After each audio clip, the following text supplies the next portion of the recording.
नमस्कार साथियों, नमस्कार प्यारे बच्चों। आज हम नेशनल अचीवमेंट सर्वे एग्जाम 2024 के लिए राज्य शिक्षा केंद्र द्वारा जारी की गई समय सारणी के अनुसार कक्षा 6 के लिए तीसरे सप्ताह के विषय हिंदी, विज्ञान और सामाजिक विज्ञान के प्रश्नों को कंप्लीट करेंगे।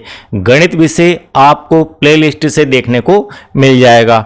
हम यहाँ पर पहले हिंदी से स्टार्ट करते हैं और हिंदी का क्वेश्चन नंबर 112 इस सिलेबस के अंतर्गत आता है। तो क्वेश्चन नंबर 112 से हम हिंदी स्टार्ट करते हैं। क्वेश्चन नंबर 112 है, हिंदी वर्णमाला में कुल कितने स्वर होते हैं? तो आपको यहाँ पर ऑप्शन दिए गए हैं 11, 4, 10 और 8। तो इसका सही आंसर आ जाएगा आपका 11। हिंदी वर्णमाला में कुल 11 स्वर होते हैं। इसके बाद क्वेश्चन नंबर 121, आपका क्वेश्चन नंबर 121 ये रहा, मोहन ने कंप्यूटर खरीदा वाक्य में क्रिया है। आपको यहाँ पर क्रिया बताना है वाक्य में देखकर कि क्या है। तो मोहन ने कंप्यूटर खरीदा, इसमें से क्रिया क्या है? तो खरीदना क्रिया है, या फिर मोहन क्रिया है, या फिर कंप्यूटर क्रिया है, या फिर ने क्रिया है। तो यहाँ पर इस वाक्य के 4 टुकड़े कर दिए गए हैं। इन चारों में से आपको क्रिया बताना है। तो आपका सही आंसर आ जाएगा खरीदना। उसने क्या काम किया है? उसने खरीदने का काम किया है। क्या खरीदा? कंप्यूटर खरीदा। किसने खरीदा? मोहन ने खरीदा। तो इस प्रकार से यह क्वेश्चन आपका सॉल्व होता है। इसके बाद क्वेश्चन नंबर 140, क्वेश्चन नंबर 140 है, शोक, हर्ष, घृणा, आश्चर्य इत्यादि भावों के लिए चिन्ह प्रयोग किया जाता है। ऐसे भाव के लिए कौन कौन से भाव, फिर से एक बार रिपीट करते हैं। शोक हो, हर्ष हो, किसी से घृणा हो, या कोई आश्चर्यजनक बात हो, ऐसे भाव जब उत्पन्न होते हैं तब उस स्थिति में कौन से चिन्ह का प्रयोग वाक्यों को लिखते समय किया जाता है? प्रश्न सूचक, निर्देशक, विस्मय सूचक, या फिर अवतरण। तो आपका सही आंसर आप यहां पर आ जाएगा सी वाला, विस्मय सूचक। अब प्रश्न नंबर 160, प्रश्न नंबर आपका 160 है, वर्तमान काल में वाक्य के अंत में कौन सा शब्द उपयोग किया जाएगा, या कौन सा शब्द वर्तमान काल के वाक्य को लिखते समय आएगा? क्या था आएगा? क्या खाऊंगा आएगा? क्या रहा है? क्या फिर जाएगा आएगा? तो हम यहाँ पर आपको चारों के लिए वाक्य बताते हैं, कैसे आप इसे समझेंगे। जैसे मान लीजिए हम 3 कालों को लेते हैं और 3 प्रकार के वाक्य यहाँ पर बनाते हैं। राम स्कूल जाता था, तो इसका अर्थ है कि पहले वह स्कूल जाता था। राम स्कूल जा रहा है, तो यहाँ पर अभी वह एटलीस्ट जा रहा है। या फिर मैं कल खाना खाऊंगा, तो खाऊंगा के अंदर आने वाले समय की बात की जा रही है। और जाएगा, जाएगा से वाक्य बनाते हैं, तो राम स्कूल कल जाएगा, तो यहाँ पर यह भी भविष्य की बात हो गई। तो ये आपके भविष्य काल के हैं, ये दोनों भविष्य काल है। ये आपका पास्ट है, मतलब भूतकाल है। और वर्तमान में जो काम हो रहा है, मैं आपको पढ़ा रहा हूं, आप वीडियो देख रहे हैं, तो यहां पर रहा शब्द का उपयोग किया जा रहा है। इसलिए वर्तमान काल के अंत में आपको रहा है ऑप्शन चूज करना है।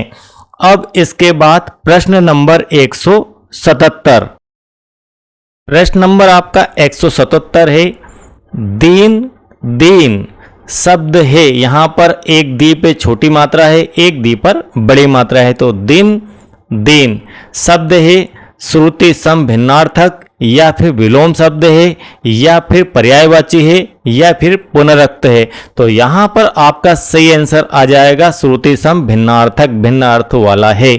अब इसके बाद आपका अनुच्छेद नंबर 376 करने को कहा गया है।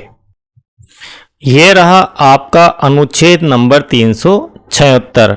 आपको पहले इस प्रकार के क्वेश्चन में इस अनुच्छेद को पढ़ना है और फिर उसके आंसर देना है, और इसी अनुच्छेद के अंदर से ही इन सारे के प्रश्न आपको मिल जाएंगे। हाथी क्यों हारा, यहाँ पर एक छोटा सा कहानी टाइप से बनाकर आपको दिया गया है, जिसे आप अनुच्छेद कहते हैं। एक बार एक व्यक्ति एक हाथी को रस्सी से बांधकर गांव ले जा रहा था। किससे बांधकर ले जा रहा था? रस्सी से बांधकर गांव ले जा रहा था। एक दूसरा व्यक्ति इसे देख रहा था। दूसरे व्यक्ति ने क्या किया? देखा। आपको कीवर्ड हमेशा ध्यान रखना है। उसे बड़ा क्या हुआ? आश्चर्य हुआ कि इतना बड़ा जानवर एक पतली सी रस्सी से बांधा जा रहा है। दूसरे व्यक्ति ने हाथी के मालिक से पूछा, ठीक है, दूसरे व्यक्ति ने हाथी के मालिक से पूछा, यह कैसे संभव है कि इतना बड़ा जानवर एक पतली सी रस्सी को नहीं तोड़ पा रहा है और तुम्हारे पीछे पीछे वह कौन चल रहा है? हाथी चल रहा है। हाथी के मालिक ने बताया कि जब ये हाथी छोटे होते हैं तो इन्हें इस रस्सी से बांध दिया जाता है। कब बांध दिया जाता है? जब वो बच्चा होता है तभी उसके उस रस्सी से बांध दिया जाता है। उस समय ये कोशिश करते हैं पर रस्सी तोड़ नहीं पाते हैं। जब वो छोटा होता है हाथी तब उस रस्सी को वह तोड़ नहीं पाता है। बार बार कोशिश करने पर भी ये रस्सी को तोड़ नहीं पाते हैं तो हाथी सोच लेते हैं, उनकी एक मानसिकता बन जाती है कि रस्सी को वे कभी जीवन में तोड़ नहीं पाएंगे, तोड़ नहीं सकते और वे बड़े होने पर कोशिश करना ही छोड़ देते हैं। तो यह आपका अनुच्छेद था। इस अनुच्छेद के आधार पर आपको इन क्वेश्चनों के आंसर देना है। प्रश्न नंबर 1 है, बड़े हाथी रस्सी क्यों नहीं तोड़ पाते हैं? आपने जो अनुच्छेद अभी पढ़ा, मैंने आपको पढ़कर बताया, उसके आधार पर ही आपको आंसर देना है। हाथी में ताकत नहीं थी, क्या इसलिए नहीं तोड़ पाते हैं? रस्सी कमजोर होती है, रस्सी मजबूत होती है, या फिर हाथी कोशिश नहीं करते हैं? तो इसका सही आंसर है हाथी कोशिश ही नहीं करते हैं। अब प्रश्न नंबर 2, इसके आधार पर आंसर देना है। हाथी कैसी रस्सी से बंधा था? लोहे की रस्सी से बंधा था, या फिर मोटी रस्सी से बंधा था, या फिर पतली रस्सी से बंधा था, या फिर मजबूत रस्सी से बंधा था? तो हाथी जो है बिल्कुल पतली रस्सी से बंधा था। तभी तो दूसरे व्यक्ति को आश्चर्य हुआ कि इतनी पतली रस्सी से बंधा हुआ हाथी उस मालिक के पीछे पीछे कैसे चल रहा है। अब प्रश्न नंबर 3, हाथी मालिक के साथ कहाँ चल रहा था? तो आगे आगे चल रहा था। कौन? हाथी मालिक के साथ कहाँ चल रहा था? उसके मालिक के आगे चल रहा था, मालिक के आजू बाजू चल रहा था, या फिर मालिक के दाएं बाएं चल रहा था, या मालिक के पीछे पीछे चल रहा था? तो इसका आंसर भी आपको यहीं पर मिल जाएगा। यहाँ पर तुम्हारे पीछे पीछे चल रहा है, तो यहाँ पर दिया गया है पीछे पीछे चल रहा है, तो आपको भी पीछे पीछे ही यहाँ पर सही ऑप्शन लगाना है। और आपकी बुक में आगे आगे दिया गया है, यहाँ पर सही आंसर इसका पीछे पीछे ही आएगा। अब प्रश्न नंबर 4, दूसरे व्यक्ति को कैसा लगा? दूसरे व्यक्ति को कैसा लगा? बहुत दुख हुआ, खुशी हुई, आश्चर्य हुआ, या फिर बुरा लगा? मतलब जब उस दूसरे व्यक्ति ने यह देखा कि एक पतली रस्सी से बांधकर हाथी जैसे विशालकाय जानवर को एक व्यक्ति ले जा रहा है, तो ऐसा देखकर उसे आश्चर्य हुआ कि इतना बड़ा हाथी कैसे एक पतली सी रस्सी के सहारे सामने वाले के साथ चल रहा है। तो सी ऑप्शन आपका यहां पर राइट हो जाएगा। अब इसके बाद क्वेश्चन नंबर 5, पतला शब्द का विलोम क्या है? पतला शब्द का रस्सी पतली थी, इसके विपरीत क्या लिख सकते हैं? रस्सी मोटी है। तो पतला शब्द जो है इसका विलोम शब्द, विलोम का मतलब होता है उल्टा, तो यहां पर पतला का उल्टा हो जाएगा मोटा। अब आप चलिए, विज्ञान के अंदर आपके हिंदी में इतने ही थे तृतीय सप्ताह के लिए। अब हम चलते हैं विज्ञान के अंदर। विज्ञान से आपको क्वेश्चन नंबर 4 स्टार्टिंग में करने के लिए कहा गया है। ऐसे जानवर जिनके कान बाहर दिखाई नहीं देते हैं, आपको जो ऑप्शन दिए गए हैं इन चारों ऑप्शनों में से, चारों विकल्पों में से आपको बताना है कि किस जानवर के कान बाहर दिखाई नहीं देते हैं। ठीक है, नहीं देते हैं। क्या छिपकली के कान बाहर नहीं होते हैं? क्या चूहे के कान बाहर नहीं होते हैं, या फिर बिल्ली के, या फिर हिरण के? तो सही ऑप्शन आपका यहाँ पर आ जाएगा छिपकली। छिपकली के कान बाहर नहीं होते हैं। अब इसके बाद प्रश्न नंबर 6 यहीं पर दिया गया है। प्रश्न नंबर 6 भी, ऐसे जानवर जिनके शरीर में बाल नहीं होते हैं, आपको जो ऑप्शन दिए गए हैं इनमें से आपको देखकर बताना है कि किस जानवर के शरीर पर बाल नहीं होते हैं। खरगोश के बाल होते हैं, घोड़े के बाल होते हैं, घोड़े के शरीर पर बाल होते हैं, गिलहरी के शरीर पर भी काफी सारे बाल होते हैं। अब यहाँ पर एक ही ऑप्शन बचता है मेंढक, और हम जानते हैं मेंढक सभी ने देखा है, और मेंढक के शरीर पर बाल नहीं होते हैं। उसकी जो चमड़ी होती है वह बिल्कुल चिकनी चमड़ी होती है। अब इसके बाद क्वेश्चन नंबर 12, क्वेश्चन नंबर 12 आपका यहीं पर मिल जाएगा।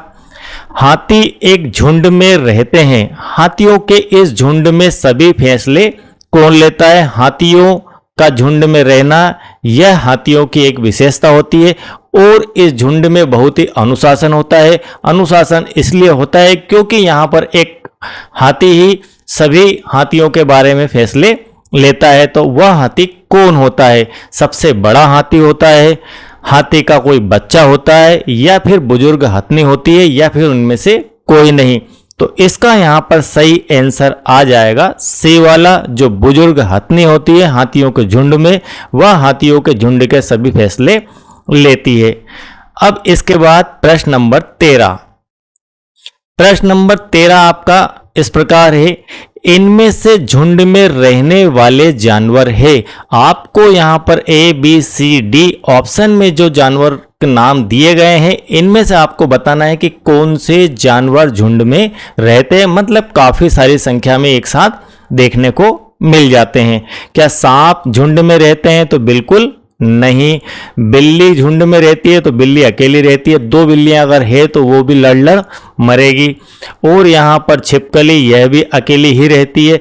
चींटियां आपने देखी होगी, ढेर सारी अनंत चींटियां, बहुत आप कैलकुलेट उसे नहीं कर सकते कि कितनी चींटियां होगी, ये सभी चींटियां जो है झुंड में रहती है। तो इस प्रकार से आपका ऑप्शन डी यहाँ पर सही हो जाएगा।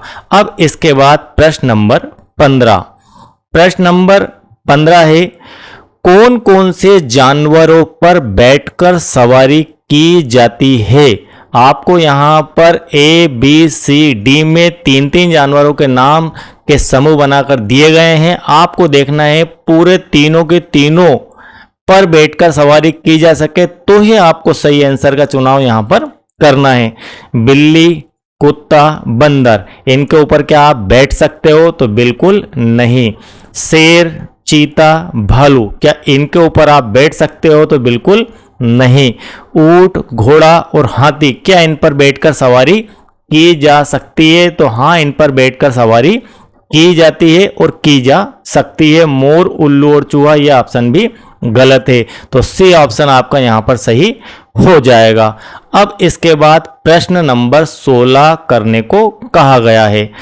आपने कुछ पक्षियों को जानवर की पीठ पर बैठकर उनकी खाल पर चिपके कीड़े खाते हुए देखा होगा। बताइए कौन सी जोड़ी सही है? आपको यहाँ पर बताना है ABCD ऑप्शनों में से कि कुछ पक्षी होते हैं और कुछ जानवरों की पीठ पर बैठ जाते हैं। तो आपके लिए सही जोड़ी क्या है पक्षी और जानवर के संबंध में? शेर, खरगोश, क्या खरगोश शेर की पीठ पर बैठ जाता है? तो यहाँ पर यह गलत है। अब यहाँ पर भैंस और बगुला, क्या आपने बगले को भैंस की पीठ पर बैठे हुए देखा है? तो यहाँ पर बी ऑप्शन आपका सही हो जाएगा, लेकिन आपको सी और डी ऑप्शन भी पढ़कर देखना है। चूहा और बिल्ली, यह भी गलत है। कुत्ता और चिड़िया, यह भी गलत है।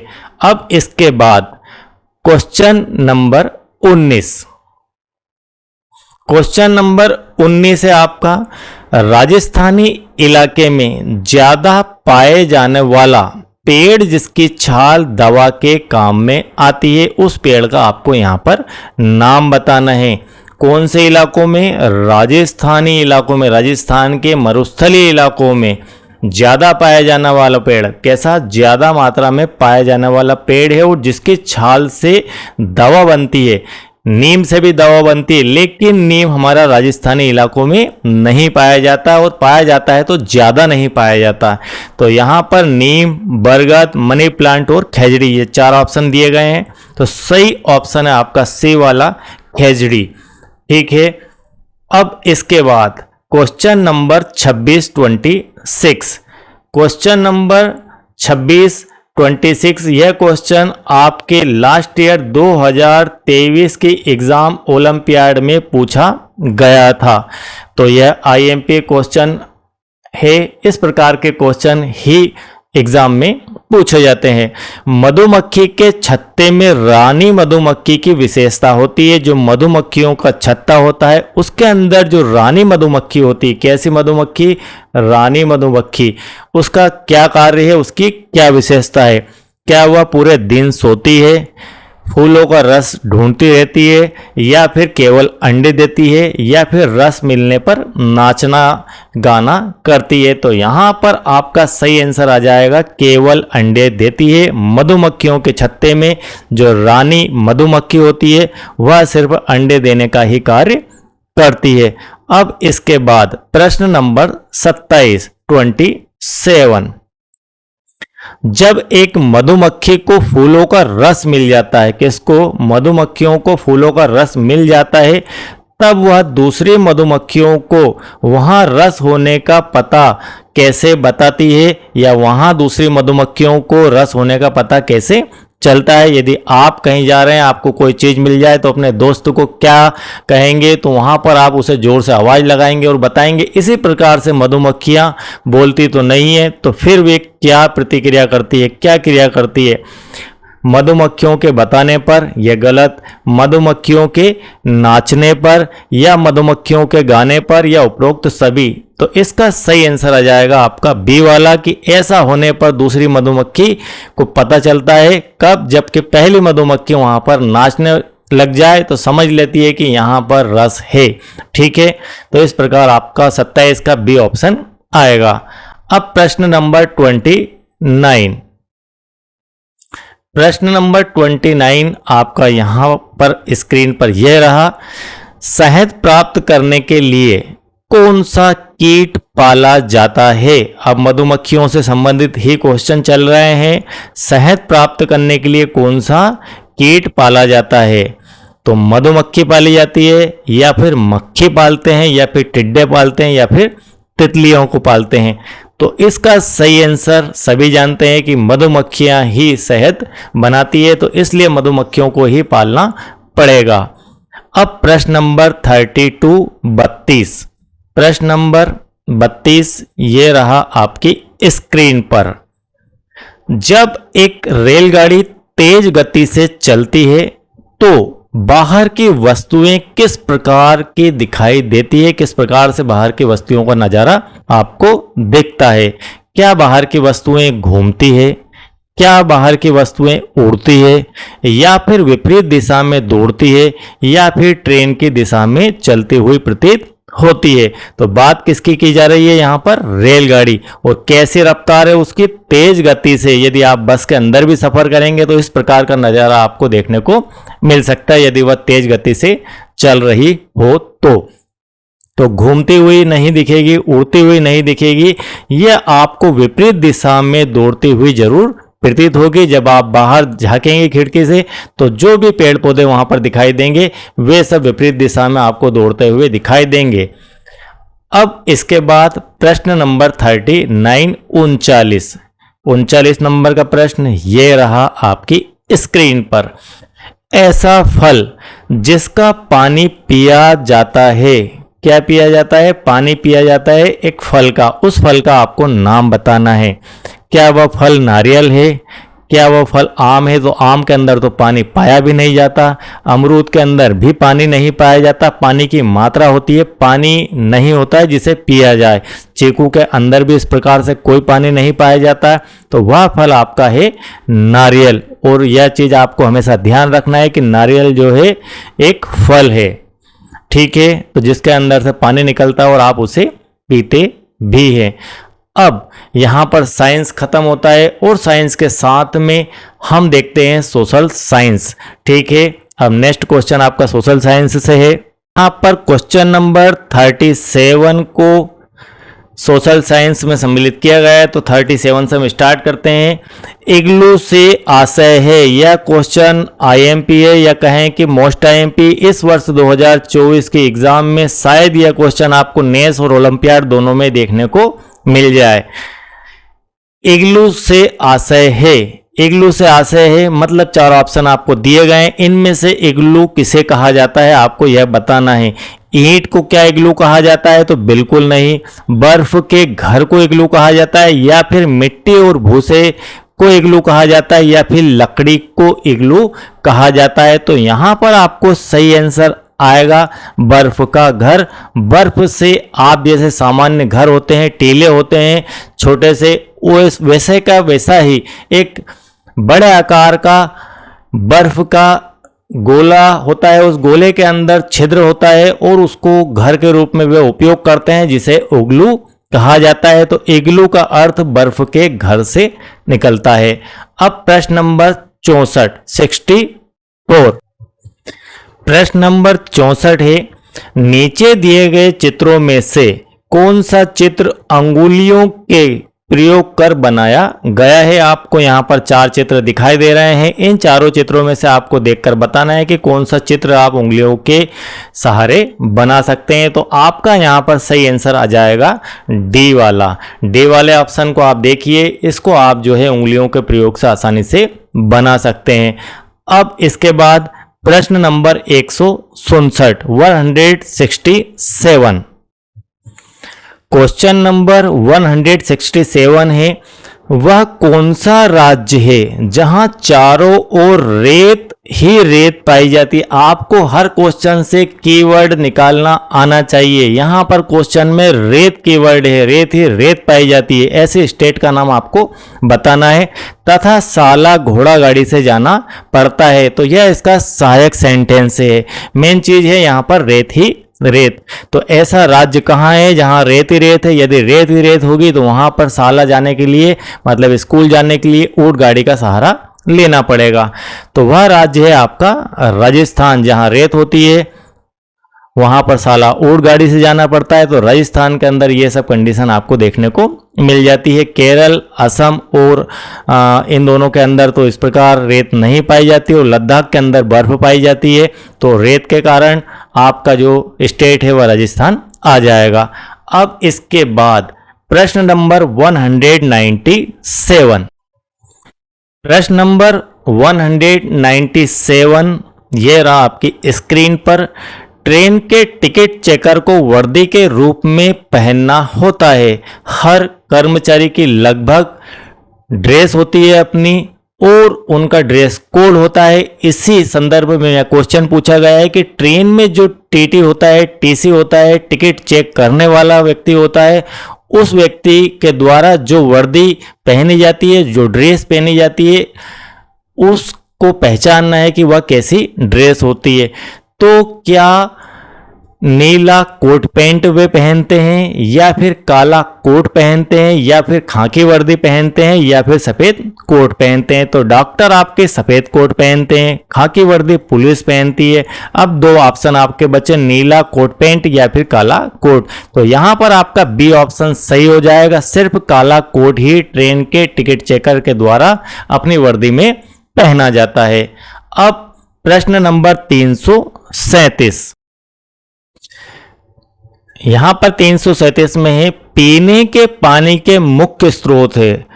मेन सोर्स क्या है पीने के पानी के? क्या पर्वत एवं पहाड़ से सभी लोग पानी पीते हैं, या फिर समुद्र से ही लगभग लोग पानी पीते हैं, या फिर नदियां और कुएं, नदियों और कुएं से ही लगभग लोग पानी पीते हैं, या फिर महाद्वीप के बर्फ को गलाकर वे पानी पीते हैं। तो आपका यहाँ पर सही आंसर आ जाएगा नदियां एवं कुएं। नदियों और कुएं के माध्यम से ही लगभग जनता पानी पीती है, तो इसीलिए इसको प्रमुख सोर्स भी माना गया है। अब इसके बाद प्रश्न नंबर 336 प्रश्न नंबर 337 है आपका, निम्न में से कौन सा बाजा, यहाँ पर 4 बाजाओं के नाम दे दिए गए हैं, तो कौन सा बाजा सूखी लौकी से नहीं बनाया जा सकता। आपको ऐसा 4 ऑप्शन दिए गए, इनमें से बताना है कि कौन सा ऐसा बाजा है जिसे सूखी लौकी से नहीं बनाया जा सकता है। क्या वह बीन हो सकती है, क्या वह तुम्बा हो सकता है, क्या वह ढोल हो सकता है, वह फिर खंजरी हो सकती है। तो यहाँ पर खंजरी भी, तुम्बा और बीन, ये तीनों नहीं हो सकते, ये बनाए जा सकते हैं। सिर्फ एक ऑप्शन आपका सी सही हो सकता है, ढोल वाला, क्योंकि ढोल सूखी लौकी से नहीं बनाया जा सकता है, क्योंकि लौकी से ढोल का आकार बहुत ज़्यादा बड़ा होता है। अब इसके बाद प्रश्न नंबर 336, प्रश्न नंबर 336 में दिया गया है, पक्षी जब दोनों आंखें एक ही चीज में केंद्रित करते हैं तो ऐसा किस लिए वो करते हैं। आपको 4 ऑप्शन दिए गए हैं, इन ऑप्शनों को देखकर बताना है। उनका देखने का दायरा कम होता है इसलिए आंखें एक ही चीज में केंद्रित करते हैं, कौन, पक्षी। या फिर उनका देखने का दायरा बढ़ता है ऐसा करने से, या फिर उन्हें चीजों की दूरी का एहसास होता है ऐसा करने से, या फिर उन्हें सब चीजें एक समान दिखाई देती है। तो यहां पर आपका ऑप्शन सी सही आ जाएगा कि वे जब दोनों आंखों से किसी चीज को देखते हैं तो वहां पर जो एंगल क्रिएट होता है, उस एंगल के कारण, उस कोण के कारण उन्हें उस वस्तु की आंखों से दूरी, मतलब उनके शरीर से उस वस्तु की दूरी का आभास हो जाता है कि यह वस्तु कितनी दूर है। ऐसा करने के लिए दोनों आंखें एक ही चीज पर केंद्रित वे करते हैं। अब इसके बाद प्रश्न नंबर 370, प्रश्न नंबर 370 है, भूकंप या अन्य आपदा के समय कुत्ते की मदद क्यों लेते हैं।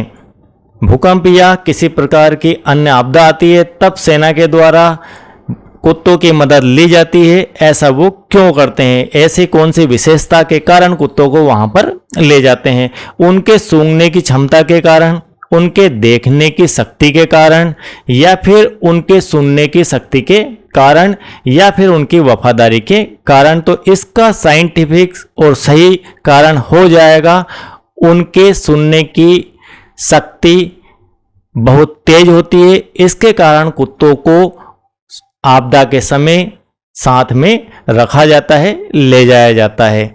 ठीक है। अब इसके बाद प्रश्न नंबर आपका 414, जो कि माध्यमिक स्तर के सोशल साइंस से, सामाजिक विज्ञान से लिया गया है, उसे देखते हैं। प्रश्न नंबर 414 है, वर्तमान में प्रचलित, किस समय की बात की जा रही, आज के समय में, वर्तमान में प्रचलित एक केंद्रीकृत, मतलब एक जगह इकट्ठा लोग दफ्तर, जहां एक ही जगह से फोन के माध्यम से उपभोक्ताओं, जो उनके कस्टमर होते हैं, उनकी समस्याएं और उनसे जुड़े सवालों की जानकारी दी जाती है, उनकी समस्याओं का सॉल्यूशन किया जाता है। तो ऐसी कौन सी जगह है, उसका नाम आपको 4 ऑप्शन में से देखकर बताना है। क्या डाकघर में ऐसा किया जाता है, या फिर कॉल सेंटर के लोग ऐसा करते हैं, या फिर राजस्व कार्यालय में लोग ऐसा करते हैं, या फिर फैक्ट्रियों के अंदर। तो इसका सही आंसर आ जाएगा कॉल सेंटर। आपके पास जो मोबाइल आप यूज़ करते हैं, यदि आपको किसी प्रकार की कोई परेशानी होती है तो आप उनके कस्टमर केयर के नंबर पर फ़ोन लगाते हैं और वो आपकी समस्याओं का सॉल्यूशन करते हैं, तो वह जगह होती है कॉल सेंटर। इसके बाद क्वेश्चन नंबर 446, प्रश्न नंबर 446 है, मानचित्र में, मानचित्र का अर्थ होता है कि जो नक्शे आपके स्कूल में, ऑफिस में टंगे हुए मिलते हैं आपको, उनकी बात की जा रही है, उनको बोलते हैं मैप या फिर मानचित्र या फिर नक्शा। मानचित्र में नीले रंग का, कौन से कलर का, नीले कलर का इस्तेमाल किसे दिखाने के लिए किया जाता है। आपको ऑप्शन दिए गए हैं 4, जलाशय को दिखाने के लिए नीले कलर का इस्तेमाल किया जाता है मानचित्रों में, नक्शों में, या फिर पर्वतों को, या फिर मैदानों को, या फिर वनस्पतियों को। तो यहाँ पर सही आंसर आ जाएगा इसका, जलाशयों को दिखाने के लिए मैप के अंदर नीले कलर का उपयोग किया जाता है, क्योंकि जल का लगभग मान के चलिए ऊपर से देखने पर कलर नीला दिखाई देता है। तो यहाँ पर आपका क्वेश्चन नंबर 146 कंप्लीट होता है। इसके बाद 446, इसके बाद क्वेश्चन नंबर 473। प्रश्न नंबर 473 और तृतीय सप्ताह का यह अंतिम। रेखा चित्र अनुसार बताइए कि भारत के पश्चिम में स्थित है। यह बिल्कुल एक आईएमपी प्रश्न है और इस बार शायद यह देखने को आपको क्वेश्चन पेपर में मिल सकता है। तो आपको बताना है कि पश्चिम में कौन है, हिमालय है, अरब सागर है, हिंद महासागर या बंगाल की खाड़ी है। तो आपको दिशाओं का ज्ञान होना चाहिए। यह आपकी ईस्ट होती है, यह आपकी वेस्ट होती है, यह आपकी नॉर्थ होती है और यह आपकी साउथ होती है यदि आप यहाँ पर खड़े हैं सेंटर में।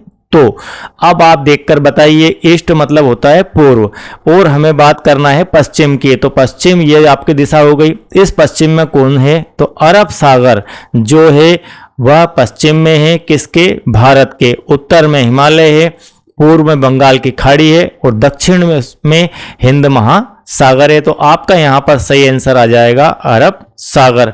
तो आप यहाँ पर 473 नंबर के क्वेश्चन के साथ तृतीय सप्ताह कंप्लीट करते हैं हिंदी, विज्ञान और सामाजिक विज्ञान को लेकर।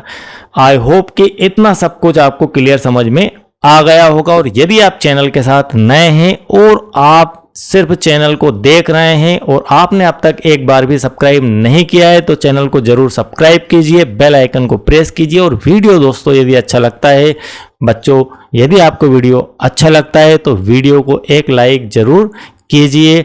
Thank you very much. और मैथमेटिक्स का जो पार्ट है वो आपको प्लेलिस्ट में देखने को मिल जाएगा। आप वहां से तृतीय सप्ताह का मैथमेटिक्स का पार्ट देख सकते हैं।